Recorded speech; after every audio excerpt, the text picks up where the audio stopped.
Hey guys, what's going on and welcome back to a brand new video. Today is going to be your preview for the Blackburn versus Leeds United game. 3 games in a week. I love it when it's like this, to be honest. For content-wise, I love it because it's just like bang, game, bang, game, bang, game, game. I love it. So yeah, we got Blackburn at the weekend. So let's go through and start off by talking about the last 6 games. Of course, we do that we played against Blackburn. Of course, the last time we did play them last season, we did lose 1-0 at home. We lost 1-0, but then away in 2023, we got the 2-0 win. So we went 1-0 loss, 2-0 win. Yeah, 1-0 loss, 2-0 win, and then it was a friendly game. I think this might be a friendly. Yeah, it's a friendly. Back in 2021, we drew 1-1. That doesn't really matter. Before then, we were 3-1 win, a 2-1 win, and a 3-2 win. So we have won 4 out of the last 6 games against Blackburn, drawing 1 and of course losing 1. We scored 11 goals in those 6 games. Meanwhile, Blackburn have only scored 6. So again, going into this game, you look at the recent performances against the team we're playing, and the confidence has to be high for Leeds United. Of course, it has to be. Going into this game as well, we've won 4 out of our last 6 games, picking up 4 wins, of course, as I just said. I'm an idiot. 1 loss and 1 draw were the other results, of course. And if you look at Blackburn's recent fixtures, they've had 2 wins and 3 losses in their last 5 games, with a game being postponed in between that, which was the Portsmouth game. I don't know if that's what it says here. I don't know why that was postponed. I can't actually remember. But they went and they lost to Watford, their furthest game back. They lost to Watford. They lost to Sheffield United, and they lost to Stoke. So they lost 3 games in a row before their last 2 games, winning them both and starting a little streak for themselves, beating Cardiff 3-1, and then in their last game beating Middlesbrough 1-0, which is a good result. Beating Middlesbrough 1-0, good result. You look at the league table, of course, we are now top of the league. I'm going into this game playing 17, winning 10, drawing 5, and losing only 2 games on 35 points. Meanwhile, Blackburn, on the other hand, have played 16 games, 1 less, of course, because the game got postponed. Whoever, I can't remember who said they were playing, but they have won 7 out of their 16 with 4 draws and 5 losses. They are on 25 points, so it's only a 10-point difference with a game in hand as well. So they could be 7 points behind if they win that game in hand. So even like say they beat us and they win that game in hand, right? That puts them 4 points behind us. So kind of this game could be big for them if they win, like massive for them to push back into to push up for a top 6 finish this season, I'm confident going into this game. Now, the major question we'll get to, but let's start off by doing our lineup. We're going to start off, of course, with Melee is going to be starting in goal, of course. Now, this is the question. Does Firpo come straight back in for you guys? Because it's a bit of a question you've got to ask. Does Fark just throw Firpo back in?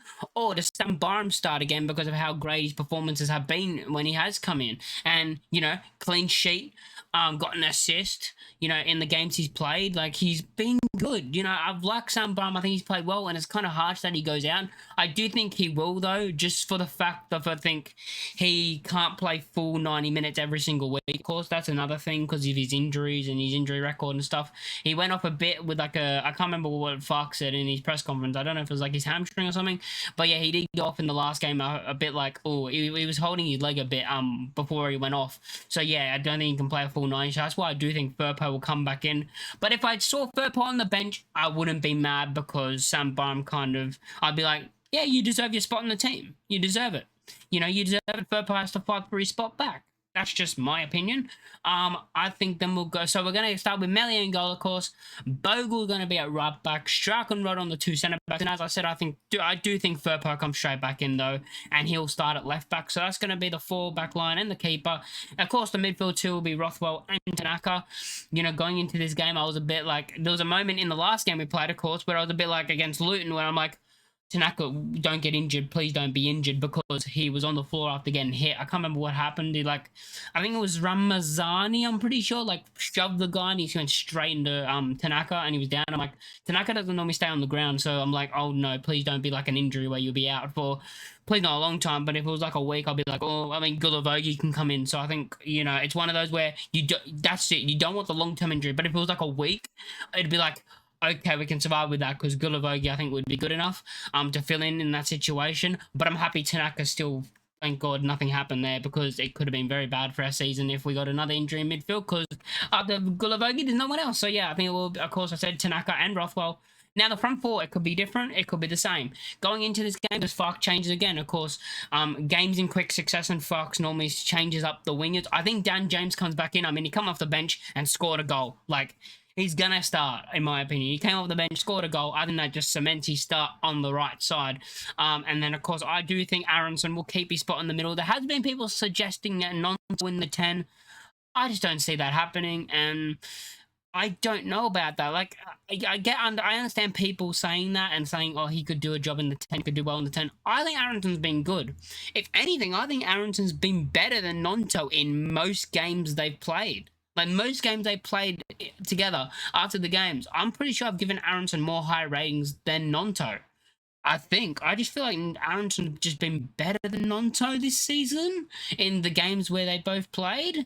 That's just my opinion, but I know everyone can have a different opinion. It's fine, but like, in my opinion, I think Aronson's been better than Nonto this season. And I think that's unfair on Aronson. People kind of, yeah, but anyway, Aronson I think will be in the 10. On the left, I actually don't know who it's going to be, because I heard it could be Ramazani. You could put Ramazani on the left. Or, you put James on the left and Ramazani on the right. I don't know what we're going to do. You could put Ramazani there. You could put, Nonto there.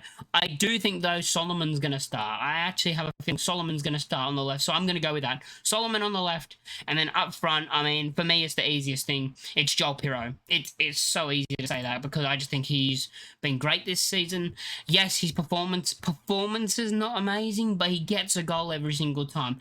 But I think in the last game against Luton, he was way better. He got on the ball, and he actually did what I wanted to see from him, the type of football you see what Bamford used to do when he would be the striker that gets the ball and then plays it out and then will open up space. And I think he did that kind of well against Luton. I think he was all right. He got his goal. It was a tap in, so if he missed, I would have been like, how'd you miss that? But yeah, took his goal, played an all right performance. Don't think he was bad. And I think he's just going to stay in the number 9, because Joseph's doing nothing off the bench that should give him a start at all. Like, people that every week I still keep seeing the things of Joseph start because he presses and because he does this. You say that, but I actually do think whenever Joseph comes off the bench, he doesn't look good. For me, he's just not doing enough. He's not doing anything off the bench. I could say enough. He's not doing anything off the bench that warrants him to start ahead of Joel Pirro. That's just the facts, in my opinion. But if you guys like the video, make sure to like, comment, and subscribe. Scores. Score predictions. Of course, I think we're going to win this game. I think it's going to be a 2-0, but it's going to be one of those tight 2-0s where we're 1-0 for most of the game, and then we'll score a late-on goal to seal the game. Goal scores, I think Dan James is going to get another goal, because he just can't stop scoring. Dan James will get a goal, and then I'm going to go with someone off the bench. I'm going to go Ramazani. Ramazani off the bench to get the second. So DJ and Ramazani both to score. Leeds United win 2-0 against Blackburn. If you guys like the video, make sure to like, comment, and subscribe, and leave in the comment section down below your score predictions, and I'll catch you all next time. Peace.